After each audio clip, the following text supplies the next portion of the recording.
ભરૂચ જિલ્લાના ઝઘડા તાલુકાના રાજપારડી સ્થિત જય અંબે વિદ્યાભવન દ્વારા આયોજિત સ્પર્શ કાર્યક્રમ માત્ર એક વ્યાખ્યાન નહીં પરંતુ લાગણીઓનો એક એવો મહાસાગર સાબિત થયો જેમાં આખું નગર હિલોડે ચડ્યું હતું।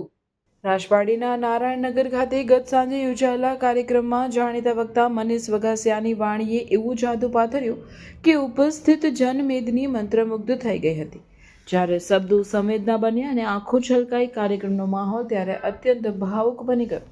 જ્યારે મનીષ વઘાસિયાએ માતા પિતા અને સંતાનો વચ્ચેના અતૂટ સંબંધો અને જીવનના નૈતિક મૂલ્યો પર હૃદયસ્પર્શી વાતો કરી હતી।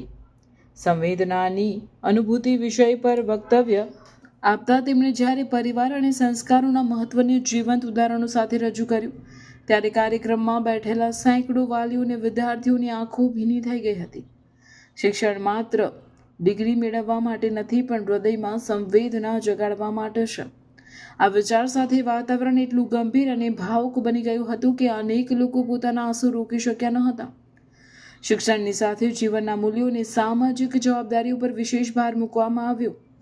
રાજપારડી અને આસપાસના ગ્રામ્ય વિસ્તારોમાંથી મોટી સંખ્યામાં લોકો ઉમટી પડ્યા હતા। વાલીઓએ સ્વીકાર્યું હતું કે આ કાર્યક્રમ નવી પેઢીના માનસ પર ઊંડી અને સકારાત્મક અસર છોડશે। આભાર અને સમાપન જય અંબે વિદ્યાભવનના સંચાલકોએ આ કાર્યક્રમને સફળ બનાવવા બદલ તમામ નગરજનો અને વાલીઓનો હૃદયપૂર્વક આભાર માન્યો હતો। આ કાર્યક્રમ લોકોના હૃદયને સ્પર્શ કરવામાં ખરા અર્થમાં સફળ રહ્યો અને રાજપારડીના ઇતિહાસમાં એક યાદગાર સાંજ બની રહી।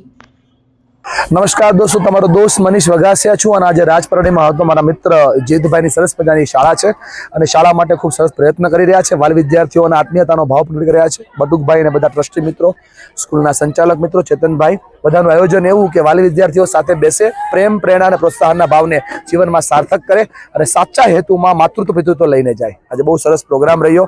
હજારોની સંખ્યામાં વાલી વિદ્યાર્થીઓ આવ્યા અને લાખોની સંખ્યામાં લોકોના જીવનમાં બદલાવ થવાના પ્રયત્ન થયા। ચિઠ્ઠીઓ લખીને ગયા, શેરિંગ કરીને ગયા અને આ શાળા સંચાલકોના પ્રયત્નને અભિનંદન આપું છું। રાજપારડીની જનતાને પણ આભાર પ્રગટ કરું છું। ધન્યવાદ, આભાર, થેન્ક યુ।